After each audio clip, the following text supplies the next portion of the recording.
अमरोहा के बावनखेड़ी नरसंहार के बारे में चर्चाएं फिर से जोर पकड़ने लगी हैं, जिसकी दोषी शबनम को अब फांसी के तख्ते तक पहुंचाने की तैयारी हो रही है।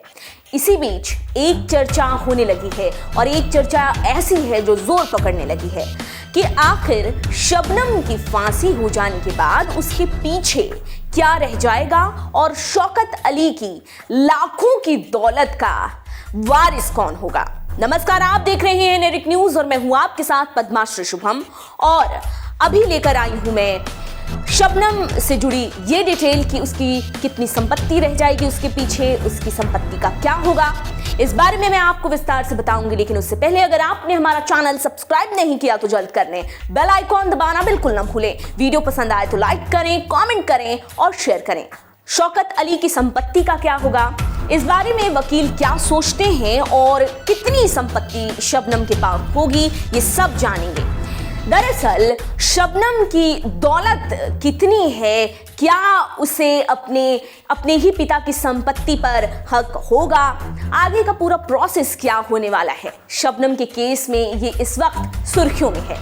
जहां तक वकीलों की बात करें तो उनका मानना है कि शौकत अली की संपत्ति का वारिस शबनम की फांसी के बाद शबनम का बेटा नहीं हो सकता। 14 अप्रैल 2008 की रात को शबनम ने बावनखेड़ी में प्रेमी के साथ साजिश रचकर अपनी ही फैमिली के 7 लोगों को मौत के घाट उतारा था, वो भी गला काटकर।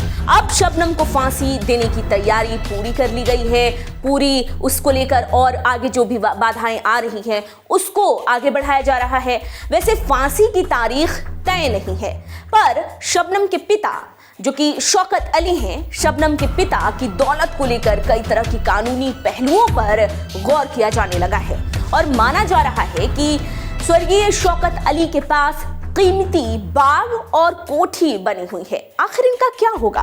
कहा तो ये भी जा रहा है कि अपने पिता शौकत अली और फैमिली के 7 लोगों की हत्या करने के बाद शबनम वारिस नहीं हो सकती उनकी संपत्ति की।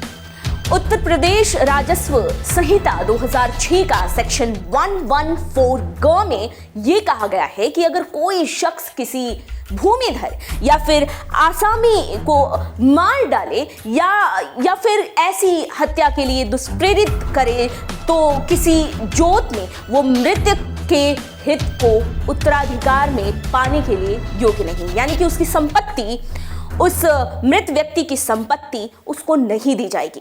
इसके अलावा अगर उत्तर प्रदेश राजस्व संहिता के सेक्शन 114 घ पर गौर किया जाए तो उसमें बताया गया है कि अगर कोई शख्स खंड ग के अंडर किसी भूमिधर या फिर आसामी के जोत में हित को उत्तराधिकार में पाने के लिए योग्य न रहे तो ऐसे हित का इस तरह के न्यागमन हो जाएगा। मान लीजिए, इसे इस तरह से समझिए, इसे सिंपली हम समझते हैं कि मान लीजिए कि अयोग्य शख्स की मौत ऐसे भूमिधर या फिर आसामी की मौत के, अब इसको मैं आपको सिंप्लीफाई करके बताती हूँ, ये थोड़ा सा सेक्शन में आपको जटिल लग रहा होगा। मान लीजिए कि अयोग्य शख्स की मौत ऐसे भूमिधर या फिर आसामी की मौत के पहले हुई हो, तो ऐसी स्थिति में शबनम को फांसी दिए जाने के बाद उसका बेटा मृत शौकत अली की संपत्ति का वारिस नहीं बन सकता है। कहा जा रहा है कि शौकत अली की जो दौलत है उसका कौन वारिस होगा, इसका फैसला कोर्ट अपनी विवेक, अपनी राय, अपनी सोच पर ही लेगा। अब मैं आपके सामने एक सवाल रखती हूं कि क्या अगर शबनम को ये संपत्ति नहीं मिलेगी तो क्या शबनम का जो बेटा है उसको शौकत अली की संपत्ति मिलनी चाहिए? क्या ऐसा होना चाहिए कि उसका वारिस जो शबनम है उसके बेटे को बना दिया जाए? आप इस बारे में क्या सोचते हैं? क्योंकि उस बेटे का, इस पूरे मामले में उस बेटे की कोई गलती नहीं है, तो आप इस मामले में अपनी राय क्या रखते हैं हमें कमेंट बॉक्स में बताएं, अपना फीडबैक दें और हमारे साथ जुड़े रहें। इस खबर को, इस जो पूरा प्रोसेस है इसमें मैं आप तक इसके डिटेल पहुंचाती रहूंगी। अभी के लिए इतना ही, आप देखते रहिए नेरिक न्यूज। आप देख रहे हैं नेरिक न्यूज, साहस सच कहने का।